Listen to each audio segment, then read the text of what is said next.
వందే మాత్రం. నేను మీ journalist Navata. Welcome to R Voice. 15 minute 15 నిమిషాలు అంటాడు ఒకడు. మీ గల్లీలు కూడా పారిపోవడానికి దొరకవంటాడు ఇంకొకడు. దేవీ దేవతలకు సంబంధించి నోటికి వచ్చినట్టు మాట్లాడతాడు మరొకడు. పార్లమెంట్ సాక్షిగా జై పాలస్తీనా అంటాడు ఇంకొకడు. ఇవన్నీ చేసేది ఎంఐఎం నాయకుడు. మొహమాటమే లేకుండా మాట్లాడుకోవచ్చు. ఇప్పుడు మళ్ళీ మత విద్వేషాలను రెచ్చగొట్టడానికి ఎవడో ఒకడు ప్రయత్నం చేస్తుంటే వాడితో పొత్తు పెట్టుకొని పశ్చిమ బెంగాల్ ఎన్నికల్లో గెలవాలని చూస్తున్నాడు. అంటే వీళ్ళ అసలు కుట్ర ఏంటి, వీళ్ళ ఆలోచనలు ఏంటి అనేది ఇట్టే తెలుసుకోవచ్చు. మీ అందరికీ తెలుసు, వచ్చే ఏడాది ఎన్నికలు జరగబోతున్నాయి పశ్చిమ బెంగాల్లో. అక్కడ రాజకీయ పరిణామాలు ఆసక్తికరంగా మారుతున్నాయి. ఆ నేపథ్యంలోనే ముర్షిదాబాద్లోని బెల్దాంగా ప్రాంతంలో బాబ్రీ మసీదు నిర్మిస్తానని చెప్పి శంకుస్థాపన చేసిండు ఎమ్మెల్యే హుమాయూన్ కబీర్.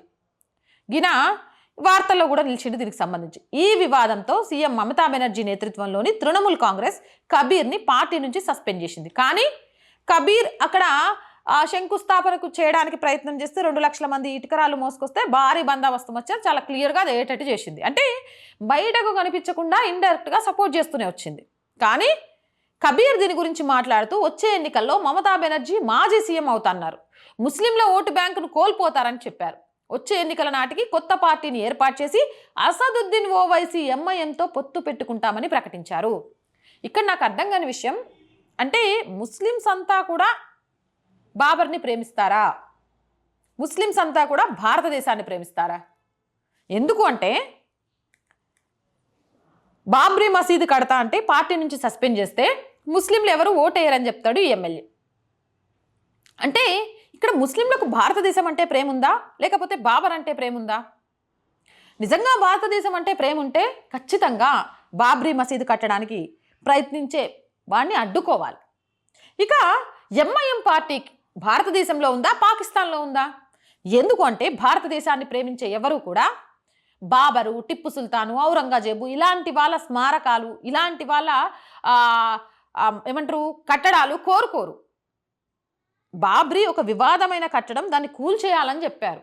అది రాములవారి ఆలయాన్ని నిర్మించి కట్టడం అని మన రాజ్యాంగ ప్రకారం చట్టంలో తీర్పు వచ్చింది, కోర్టులో తీర్పు వచ్చింది చట్ట ప్రకారం. మరి అలాంటప్పుడు అసదుద్దీన్ ఓవైసీ చట్ట ప్రకారం వచ్చిన తీర్పును అపహాస్యం చేసే విధంగా మళ్ళొక బాబ్రీ మసీదు కట్టడానికి ప్రయత్నం చేసిన వ్యక్తికి సపోర్ట్ ఇస్తాం, ఆయనతో పొత్తు పెట్టుకుంటామంటే వాళ్ళ ఉద్దేశం ఏంటి? దీనికి సంబంధించి ఎంఐఎం పశ్చిమ బెంగాల్ యూనిట్ కూడా స్పందించింది. పొత్తుపై ఆశాభావాన్ని వ్యక్తం చేసింది. ప్రస్తుతం 2 పక్షాల మధ్య చర్చలు జరుగుతున్నాయని, బెంగాల్లో సీట్లలో పొత్తు కుదురుతుందని ఎంఐఎం బెంగాల్ చీఫ్ ఇమ్రాన్ సోలంకి చెప్పారు. తాను హుమాయూన్ కబీర్తో మాట్లాడానని, ఓవైసీకి దేశవ్యాప్తంగా ఉన్న ఇమేజ్ కారణంగా ఎంఐఎంతో పొత్తును కోరుకుంటున్నారని, మేము కూడా కబీర్తో పొత్తు పెట్టుకోవాలని అనుకుంటున్నామని, అయితే తుది నిర్ణయం ఓవైసీ తీసుకుంటారని ఇమ్రాన్ చెప్పారు. ఇప్పుడు ఓవైసీ తీసుకునే నిర్ణయం చాలా కీలకం. నిజంగా గనక ఈరోజు పొత్తు పెట్టుకోవడానికి సిద్ధమవుతే ఖచ్చితంగా అసదుద్దీన్ ఓవైసీకి సంబంధించి భారతదేశం మీద ఎంత విలువ ఉంది అనేది బయటపడిపోతుంది. టీఎంసీ నుంచి సస్పెండ్ అయిన కబీర్ మమతా బెనర్జీకి కీలకంగా ఉన్న ముస్లిం ఓటు బ్యాంకును టార్గెట్ చేసిండు. వచ్చే ఎన్నికల్లో తాను కింగ్ మేకర్ కావాలని ఆశిస్తున్నాడు. డిసెంబర్ 22న తన సొంత పార్టీని ప్రారంభిస్తామని చెప్పారు. మైనారిటీ ఓట్లతో గెలిచినప్పటికీ మమతా వారిని నిర్లక్ష్యం చేసినట్లు ఇమ్రాన్ ఆరోపించారు. కానీ చెప్తా చూడండి, ఇమ్రాన్ ఏమో మమతా బెనర్జీ నిర్లక్ష్యం చేసిందని చెప్పి బాబ్రీ కట్టడం పేరుతో ముస్లిం ఓటు బ్యాంక్ కోసం ట్రై చేస్తాడు. అదే టైంలో పార్టీ మీద మచ్చబడకుండా ఉండేందుకు ఆయన్ని హుమాయూన్ని సస్పెండ్ చేసినట్టు చెప్పి అదే బాబ్రీ కట్టడానికి ఇటుకలు మోసుకొచ్చిన వాళ్ళందరికీ హై సెక్యూరిటీ మధ్య దానికి సహకారం అందించి మీకు నేను సహకారంగా ఉంటానని మమతా బెనర్జీ చూపించింది.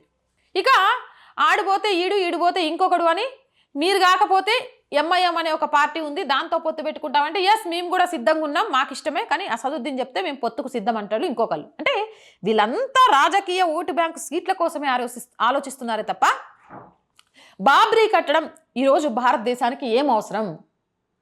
మీరు మసీదులు ఎన్నైనా కట్టుకోండి, ఎవరు తప్పనట్లే, చాలా కట్టుకుంటూనే ఉన్నారు, ఆక్రమించుకొని కూడా కట్టుకుంటున్నారు, ఎవరు మాట్లాడట్లే. కానీ బాబ్రీ పేరుతోనే ఒక కట్టడం కట్టాల్సిన అవసరం, ఒక మసీదు కట్టాల్సిన అవసరం ఏముంది అని ఎవ్వరూ కూడా ఆలోచించట్లేదు. అంటే ప్రజల యొక్క మానసిక స్థితితోటి ఓటు బ్యాంకు రాజకీయాలు చేసి సింహాసనాలను అధిష్ఠించాలనే చూస్తున్నారు. కానీ దానివల్ల భారతదేశానికి కీర్తి అపకీర్తి ఏ రకంగా వస్తుందనేది ఆలోచించట్లేదు. వీళ్ళకు దేశం కన్నా వీళ్ళ సీటు గొప్పదిగా కనిపిస్తుంది. మరి ఇలాంటి మూర్ఖులను ఏమనాలి?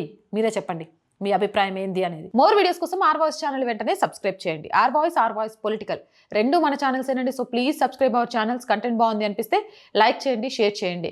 అండ్ మీరు చేసే సహాయంతోనే రోజు ఈ ఛానల్ నడుస్తుంది. ప్లీజ్ కొంతకాలం ఆర్ వాయిస్కి ఆర్థికంగా సపోర్ట్ అందించండి.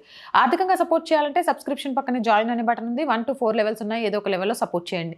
లేదా స్క్రీన్ మీద గూగుల్ పే, ఫోన్పేతో పాటు అకౌంట్ డీటెయిల్స్ ఉన్నాయి. మీకు తోచిన సహాయాన్ని అందించవచ్చు. వ్యాపార ప్రకటనల కోసం 8328500576 నెంబర్ని సంప్రదించండి. జై హింద్, జై భారత్.